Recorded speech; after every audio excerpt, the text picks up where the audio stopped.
Salut à tous et bienvenue dans l'antre. Aujourd'hui, on se retrouve pour un test de chargeur de batterie. Oui, je sais, c'est pas commun, je l'ai jamais fait sur la chaîne, mais j'avais envie. Alors, c'est vraiment l'appel du geek en moi qui a frappé ici lorsque j'ai acheté ce petit chargeur Gens Ace. Il s'agit du IMARS Mini Charger. Et on va voir tout de suite les mauvaises raisons qui m'ont poussé à l'acheter. Allez, c'est parti.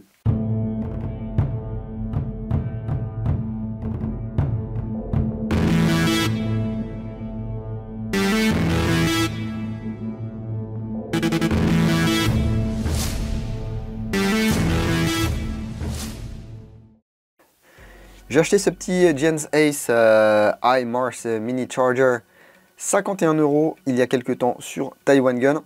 Ça doit faire 2 ou 3 semaines que je l'ai et que je le teste. Et en même temps, j'ai acheté une Smart Battery, voilà, de chez Gens Ace, parce que c'est censé fonctionner ensemble, mais on peut quand même charger les batteries normales. Mon chargeur principal, c'est un IMAX B6. J'ai un chargeur secondaire qui est un IMAX B3. Avais-je besoin d'un troisième chargeur de batterie? Non.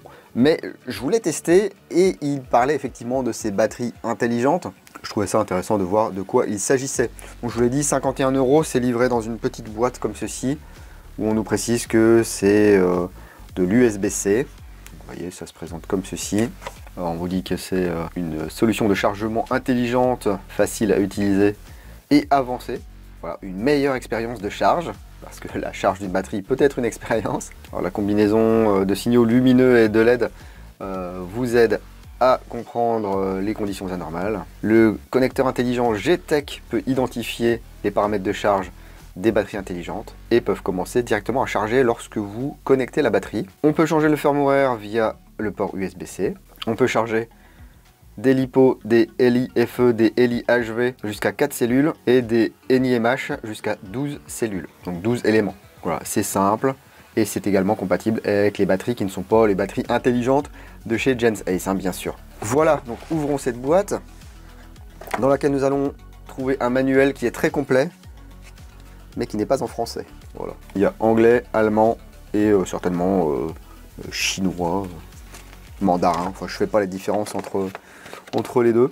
Et il y a quand même du texte, hein, donc prenez le temps de lire ce manuel. Si vous n'êtes pas très fort en anglais, eh bien, utilisez votre téléphone portable, hein, ou alors sinon vous regardez ma vidéo. Voilà. Et ici on a le tableau avec tous les codes d'erreur qui sont possibles et imaginables. Vous allez avoir une combinaison de nombres de LED et de codes clignotants qui vous aideront à savoir ce qui ne va pas avec votre charge ou avec votre batterie. Ensuite, il y a un chargeur 65 watts.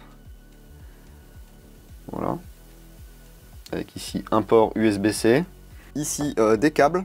Donc sur le chargeur, en sortie, vous avez du XT60. Bien là, vous avez un adaptateur XT60 Verdins large. Et ici, vous avez un autre adaptateur, donc XT60 vers EC3. Ce sont des prises pour batterie à courant élevé, hein, surtout pour le modélisme, ça. Donc il n'y a pas de mini Tamiya, il n'y a pas de Tamiya large, il n'y a rien du tout. Mais bon, vous pourrez mettre un adaptateur, hein. Soit vous le câblez vous-même, ou soit des adaptateurs ici qui existent, hein. Et bien sûr, on a un câble ici USB-C vers USB-C qui est relativement long. Il fait environ 1 mètre, hein. Et le chargeur IMARS Mini. Et il est vraiment mini, hein. Bon, ici, comparé à mon IMAX B3 Pro et ici à mon IMAX B6. Hop là, je vous mets le prix des différents chargeurs. C'est le prix public moyen trouvé sur internet en 2 minutes sur Google, hein. Donc vous le voyez, c'est tout petit. Ici on va retrouver un rappel, donc 2 modes, charge et stockage. Donc en entrée on a 5, 20 volts, 3 ampères, 3 x 2, 6, on a bien 60 watts, hein. Made in China, etc. Voilà. On peut apercevoir un petit peu l'électronique à l'intérieur.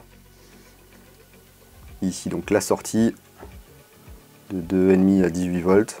L'emplacement pour brancher la prise d'équilibrage ici. Et le petit port ici intelligent qui va permettre de détecter la batterie et de charger directement. Ensuite ici, il y a tout un tas d'éléments qui s'allumeront avec ici 4 voyants. Et 2 boutons, un bouton charge, un bouton stockage.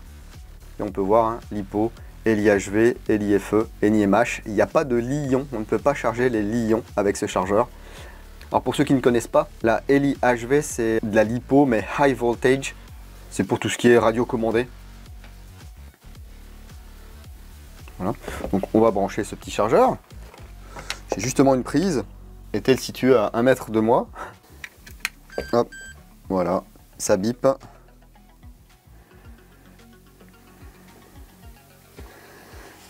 Donc là rien ne se passe, bien sûr, parce que rien n'est branché. Ici forcément j'ai acheté une petite batterie, Gens Ace Smart Battery, donc 7 V 4, 1000 mAh, 25C. J'ai acheté ça parce que c'est tout petit, ça rentre partout. Mais regardez, ça rentre partout. Bon déjà c'est du Tamiya, le rechargeur, il n'y a pas de prise Tamiya. Et ensuite regardez la prise d'équilibrage. Alors comparé à une prise d'équilibrage de batterie normale. Voilà. Donc, se sont-ils dit un jour, on manque de place parfois pour mettre une batterie dans une réplique, eh bien, multiplions par 5 la taille du port d'équilibrage. Ici le port d'équilibrage, le port Smart, intelligent, et à l'intérieur là vous avez une puce. Je vous mets la vidéo de Gens Ace, ça dure 1 minute 40 je crois, ça vous expliquera un petit peu le principe en images.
Voilà. Pendant ce temps-là, ça m'a laissé le temps d'aller chercher un adaptateur. On branche là, parce que ça ne va pas charger par le port d'équilibrage, hein, ça va charger vraiment par le port de puissance, j'ai envie de dire. Hein. Contrairement à ces petits IMAX B3 ou d'autres chargeurs qui vont vous charger la batterie au travers des ports d'équilibrage, ce que je trouve, moi, bah, ça le fait, hein. Mais franchement, faut avoir du temps devant soi. Et donc ici, on branche. Et regardez, directement.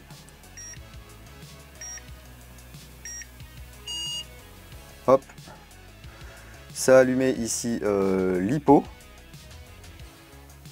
Et ça commence à charger la batterie. Donc, on est bien en charge ici, ça clignote. Avec ces batteries là, je n'ai besoin de rien faire. Une fois que c'est terminé de charger, ça fait un bip bip comme d'habitude, hein, je vais vous le dire, ne laissez pas vos batteries charger sans surveillance, etc. Donc je débranche, bip bip bip. Maintenant je vais charger une batterie classique, hein, une lipo classique.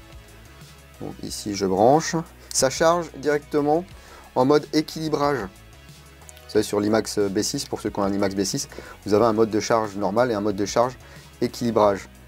Et bien là, hop là, ça charge en mode équilibrage directement. Donc là j'ai branché ma batterie, il ne se passe rien parce qu'il n'y a pas le port intelligent. Donc je vais devoir ici choisir ce que je veux, donc l'hypo et l'IVH et l'IFE et l'IMH. Donc là je me mets bien sur l'hypo en haut. Il y a pas assez de, voilà, il n'y a pas assez de pénombre. Ouais, je vous refais, voilà. Et vous voyez qu'en NIMH, là, il n'y a pas de lumière du tout. Donc l'hypo, je laisse appuyer sur charge ou sur storage, selon ce que je veux. Et voilà, ça commence le chargement. Au travers du port de charge, on voit directement ça charge instantané, quoi. Et ça va charger au maximum de la capacité de charge de la batterie. Alors il faut avoir une alimentation électrique très stable parce qu'il est très sensible aux variations de tension. Donc parfois ça va faire des codes bizarres ou quoi, il suffit de débrancher, de rebrancher ou de changer de prise. Même principe pour les LIHV, les LIFE. Pour les NIMH, c'est un petit peu différent. Donc là, on est reparti avec l'adaptateur. Donc là, je viens chercher NIMH. Et là, il faut appuyer 2 secondes sur les 2 boutons en simultané. Et ça commence la charge. Ça va détecter le nombre d'éléments, la charge adéquate et bien sûr le temps de charge. Et puis ça va charger tout ça tranquillement. Si vous voulez annuler la charge, à tout moment, vous appuyez 2 secondes soit sur charge, soit sur storage.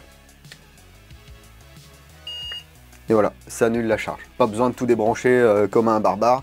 Et là, vous voyez, comme c'est une NIMH, voilà, là, ça nous met un code d'erreur.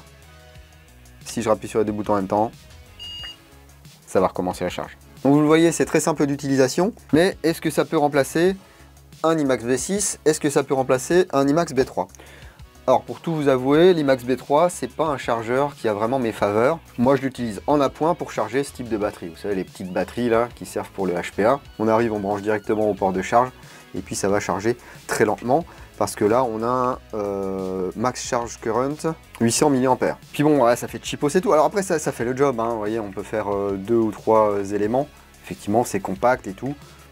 Mais bah, c'est moins compact que le iMars Mini Charger par exemple. Quant à l'IMAX B6, eh ben, je vais pas vous dire que c'est le top du chargeur, mais pour un airsofter qui commence à avoir pas mal de batterie et tout et qui veut bien s'en occuper, l'IMAX B6 c'est quand même très bien. Et on peut charger les Li-ion, les LiPo, les LiFe, NiCd, NiMH, les batteries au plomb. Voilà, mais là pareil, parfois il faudra se bricoler un petit peu les adaptateurs. Donc ceci pour moi remplacera mon IMAX B3. La seule chose qui lui manque à mon sens, on a de plus en plus de gens qui utilisent des batteries Li-ion et là on ne nous permet pas de recharger les batteries Li-ion.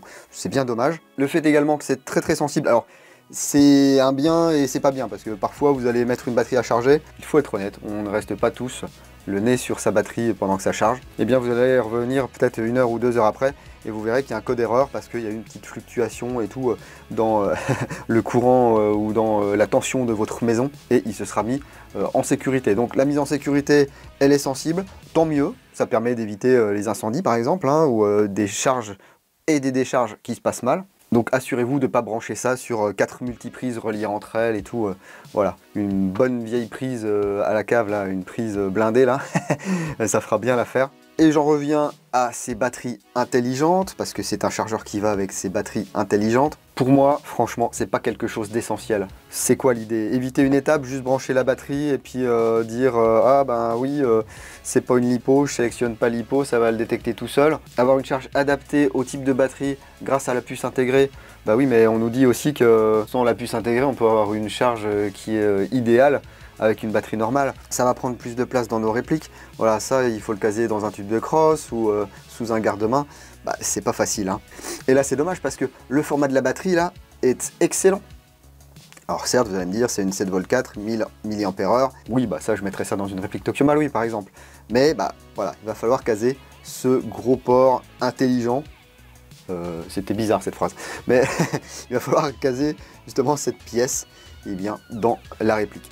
Et c'est dommage parce que le prix de la batterie est contenu, hein. La batterie elle est à 15 €, la batterie 1500 mAh je crois qu'elle est à 21, donc ça reste raisonnable. Voilà, pour moi pour 50 €, pour tout ce qu'il fait, voilà, pour la qualité un petit peu globale hein, qui ressort, du moins l'impression de qualité, c'est pas du vol. Pour ceux qui ont peur de l'IMAX B6, c'est une solution clé en main qui ne va pas vous obliger à mettre les mains dans plusieurs paramètres, dans vos tensions, dans vos intensités. Et puis c'est également hyper pratique pour ceux qui ont encore de la NIMH, parce que là on se prend pas la tête, on n'a pas ces espèces de chargeurs qui se branchent directement au mur, où il n'y a même pas une diode pour nous dire quand notre batterie est chargée, donc il faut faire des calculs d'apothicaire pour savoir à peu près combien de temps il faut la charger. Même si c'est pas compliqué, il faut se mettre dedans, hein. Après la question qu'on peut se poser, bien sûr, de manière tout à fait légitime, c'est en 2023 qui utilise encore des batteries NIMH, mais il y a encore des marques d'airsoft qui nous proposent des packs avec des chargeurs et des batteries NIMH, tout simplement parce que au niveau du transport, c'est réglementé, mais c'est beaucoup moins restrictif que le transport de batteries